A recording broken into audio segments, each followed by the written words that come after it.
Greetings, our Smalek here with a reflection video for surviving Mindcrack Island.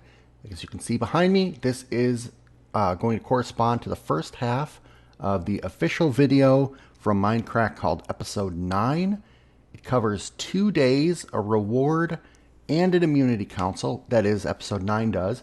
My video is only covering, this video is only covering the reward challenge, which was what I'm calling Day 14. The next video that comes out from me will be about Day 15, which is the immunity challenge and the council meeting. So spoiler warning if you haven't watched any of that. The official episode 10, which I will be calling Day 16, begins on Friday, the 13th of May. So we are coming to the end.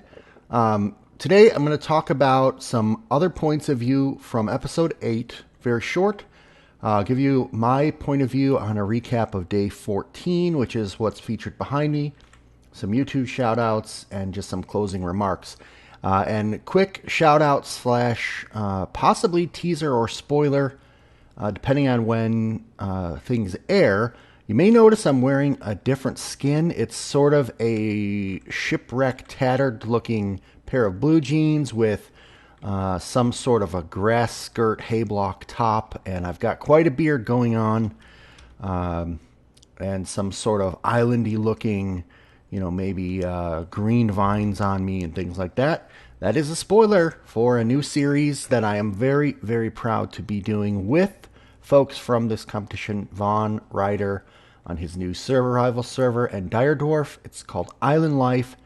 And hopefully the others from Surviving Mindcrack Island are also interested in joining us. If so, they just need to reply to Vaughn's original video asking for interest. Okay, so before I get too far into the King of the Ladder challenge, I just want to really quickly point out 2 things from episode 8, which was the Island Challenge, and specifically the point of view videos from Honey Play. She had Day 8 Part 3, or Episode 8 Part 3. In there, she shows some of the behind-the-scenes footage that got cut out of the official episodes while we were at Council. And it made me realize one thing that would be tactically smart. The way that the council chamber was set up, and actually, to do this justice, I may come down here and just sort of make a quick little mock-up as I talk. The way that the council chamber was set up, here's kind of the stage, if you will, that we're all standing on. And I'm going to use flower pots and heads to demonstrate what I want to demonstrate here. Okay, so this is Good, and he's kind of standing in the middle. And then there's some bleachers over here with us, the contestants. And then over here's the jury. And then over here's like a little cave where we do the voting someone off the island. And so we're way over here, so we are out of range of the Mumble plugin. We cannot hear what this person is, what's this person saying when they vote. So we walk here, we pass the jury, we go in there and we vote. Good, actually, I don't think can hear what's going on. I think he's out of range as well. But the jury, if they walk right over to this far edge, they're close enough that they can just hear what is being said. If I would have thought about that during the contest up to this point, I could have, you, or any of us for that matter, could have specifically said things not pointed this way to the cameraman who's filming us, which is what we are told to do, but we could have turned around this way and said something specifically to the jury to try and persuade them if our name is one of the possibles in the final vote. The way that this competition has worked up till now is that each time we go to council, one person gets voted off by the other contestants. The way that the final is going to work, and the way that Survivor works, is that when there's only two people left, they can't vote for each other. That would obviously not make sense. So everybody who's been voted off has been joining the jury, and the jury votes not for who to vote off, but which of the two final contestants is actually the final winner of Surviving Mindcrack Island. So the social game actually switches as the game goes on from trying to convince these people not to vote you off to trying to convince all these people who got voted off to keep you in. And as I think I said in the last video, I'll talk about the ways that I feel the jury could vote in a minute, actually. Okay, so thank you for indulging that little sidebar there.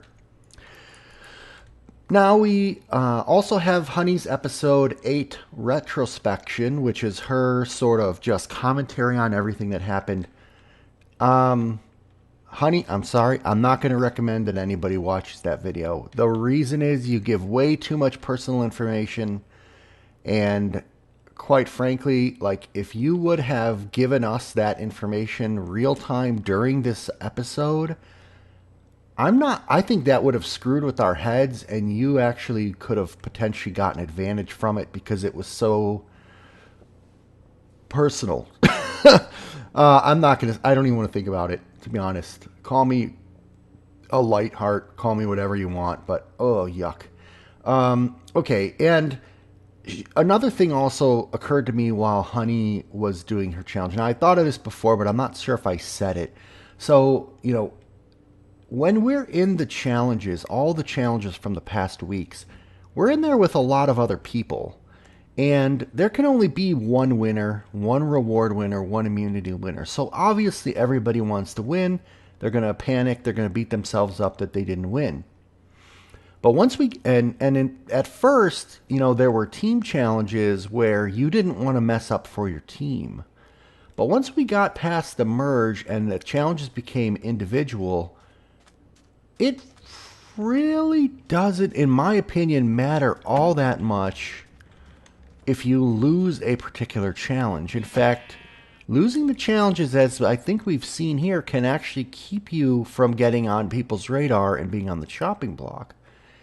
And yet, while we're playing, why is there a boat sticking out of this tower? That's interesting. While we're playing, you are doing everything you can not to lose, which is right, because you want to get immunity or you want to get the reward. But when you do lose, when you're not the one winner out of 6 or 5 or 4, you panic. Like, you start freaking out and you go, oh my God, I lost this challenge. I was the worst at it. They're going to vote me off. But I don't think there's really a penalty. I actually think that is something of a bonus that will keep you around longer. You're thinking that they're going to see you as weak, and they're thinking that that's going to detract from their opinion of you. Perhaps it does overall, but in this particular scenario, it was so intense. People were keeping track more of who won and not really of who lost. So, I really enjoyed watching Honey's perspectives and getting her sort of point of view on things, and it just made me think. So that's what I'm sharing with you here. All right, so King of the Ladder. This was our Final Four reward challenge. Now, Good, at the beginning, just to be clear, he says it's dawn 16. That's based on the server clock, but technically it was our 14th sort of full day that ends with the challenge. And so that's how I've been counting, so that my videos don't go from like 12 to 14 with a gap of 13. I thought that'd be confusing. My video, by the way, I'm recording this on Wednesday, and this episode is not aired yet, so I have no point of views on this episode to share. That will come in my next video on Tuesday, after I show the immunity challenge on Monday. And so this started off, I can only comment on my video to date. So in my video, it started off with the Final Four, the collaborative night fight.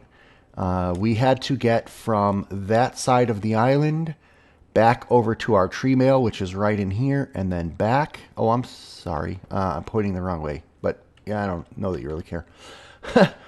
And there was absolutely no time for strategizing, getting people alone, lying. The only way that we could have done that is if we would have died and been warped all the way to the other side of the spawn point with one other person at the same time and been able to talk while running back here.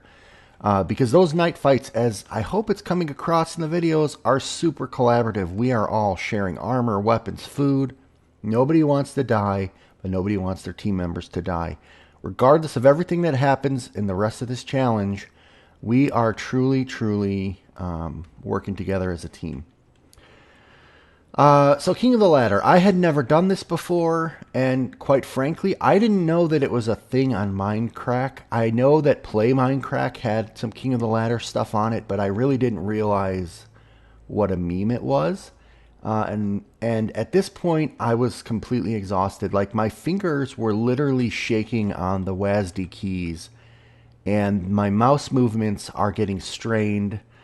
In fact, during the night fighting after the reward challenge, you can see me trying to run, and I'm doing like this stutter thing. I am not at my best. And so this challenge, going into this challenge, walking up to this pole, I'm thinking, oh, I'm screwed. I don't know how to do this. I'm going to die.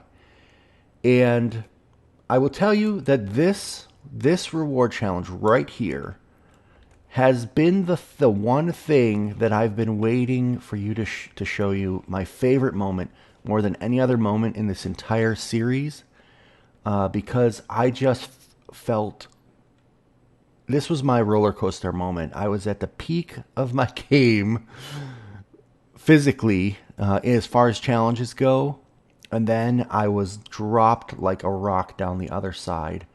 I'll explain that in a second. So, from what I could tell, I'm climbing up, and Good says, gosh, I'm surprised nobody's fought yet. And so I'm thinking, well, okay, I'll try it. So, punch Darkfan off, he dies. Whoa, that was nice. Okay, well, I'll punch Honey off, she dies. And I think it was purely a matter of angles. So, the slight kind of looking up and to the side knocked them off here so that they couldn't grab back on. If I would have just knocked them back this way, then they would have fallen. They could have grabbed on. And sort of instinctively, that's what I tried to do for myself, is keep myself on one of these perpendicular sides so that if I did fall, I could grab back on. And at that point, somehow I thought to myself, okay, I have a better reach if I'm going up and moving forward than if I am already on top and looking down stationary. I think going upwards is the advantage. And I was feeling like I've got nothing to lose here. So instead of waiting for people to punch me off, when I see Dyer coming up, I think I'm just going to jump off, punch him on the way down, and grab back on. Now, if you know me, I'm not a parkour guy, and particularly not a ladder parkour guy. But honestly, this was like pure elation for me. What it felt like while I was playing was it felt like I climbed up, and then it felt like I jumped over Dyer's head and did a front flip, and then punched him and caught the ladder on the way down, and then he got back on and then did it again. Like, it felt like I was like, holding on to the top of the ladder with my left hand, swinging my body up over, punching him off with my right hand, and swinging back down like a total freaking acrobat. And I just felt so good seeing those 3 death messages pop up. This right here was, I felt like I won the entire competition. And then Good reminded me that this was a reward challenge and not immunity. Thud. And I said, like, I don't know how I said it in my video at the time, but in my head, this is what I'm thinking. That's it. I'm done. I won. And even if I didn't win the whole thing, I won. I showed up. I got to the final 4. I punched people off a tower. I won. I'm spent. That was the last burst of my adrenaline, and now I have the shakes, and now I'm exhausted and tired, and I don't even care what happens next. So we go to a night fight, and you can just hear that same sentiment in everyone's voices. They're strained. The sentences, the grammar choices are not the best. The volume is very low. And like I said, I had trouble moving around, jumping and sprinting through the woods. Um, at times, you see me abandon these other folks and run for my life. And you hear me feeling bad about it and apologizing as if they're going to somehow find that out.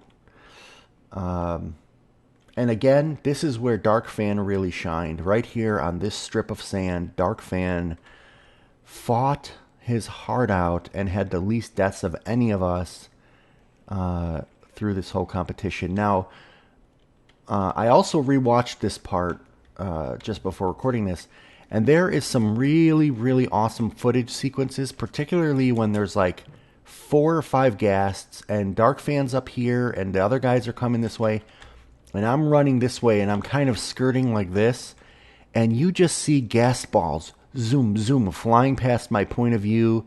You see Dark Fan running on fire. I mean, it looked like a scene out of the beginning of Saving Private Ryan. Just really action-packed moment that I'm so glad that I captured my point of view. I can't wait to see how the official episode edited in. So that's about it. I'm going to do a couple really quick YouTube shout-outs. Thank you to Mr. TDW Fan, which I assume means Mr. The Walk... Oh, it doesn't mean The Walking Dead. I don't know what TDW Fan means. Anyway, and to Gafferness, and to D-Adder and Ghost of Monolophosaurus. Those are folks that I think I didn't shout out in my last video. A couple other people commented thank you as well. Just kind of sharing the love here. D-Adder brings up a really good point. So the next immunity challenge and the next council vote will probably be one of the last, because they're going to be final 3 and then final 2, which is decided by the jury. And I am 100% not sure how the jury votes will go. Are they going to go based on popularity, meaning... so I'm going to use an example of people that are already voted out. When I came into this thinking that Vaughn had the popularity vote, he was known, he was charismatic, he had been with the Mindcrackers before. Or is the jury going to vote based on skill? Who played the best game from a Minecraft perspective, like Lorgon? Or is it going to be who played the best social game, like Rob, who had some really interesting tactics at the beginning? Who was working the crowd? Or are we going to be voting on emotion? The royal we meaning the jury. Is the jury going to be voting on emotion? I was honestly, that's what I was honestly afraid of. Ron flip-flop the whole time. No way we're voting for him. Dyer had a spy book. No way we're voting for him. A Dark Fan, we didn't really know him. No way we're voting for him. Honey's a girl. We're voting for her. Like, that's voting on emotion, not based on performance. I don't know how things are going to go. But in my next episode, which comes out Monday, you're going to see the immunity challenge for day 15 and the council vote. And then on May 13th, we're going to all see what I'm calling day 16 or episode 10, which is the final 3. And I'm pretty sure that episode, the official episode, will cover the final 3 and the final 2. But as of recording this, there hasn't been an official announcement. So in any case, no matter what happens, I will still have videos for each event that occurs. Thank you for watching. If you haven't already, I would love for you to check out, if it's out yet. If not, I want you to look forward to it and help us hype it up. I'm pretty sure Vaughn has tweeted about it, for Island Life Survival. And I would really love for you to check out the contest that I'm running that was kind of inspired by Surviving Mindcrack Island. It's called Out of This Realm. It's sci-fi themed. I've got 8 of the people on my server out on a moon. They've been on a spaceship that got destroyed by pirates, and they had to scavenge the ship for supplies, and that's all they could take with them down to the moon to build their base. And they are fighting amongst each other like crazy. Anyway, the series is going really well, and the next episode of that comes out tomorrow, which is Saturday. You will see progress of what they did on the moon during their week-long missions. If you don't know what any of that means, check it out. I've never seen any game show like it in Minecraft. I think you'll enjoy it. Bravo, cheers. However I typically end my videos, insert that here.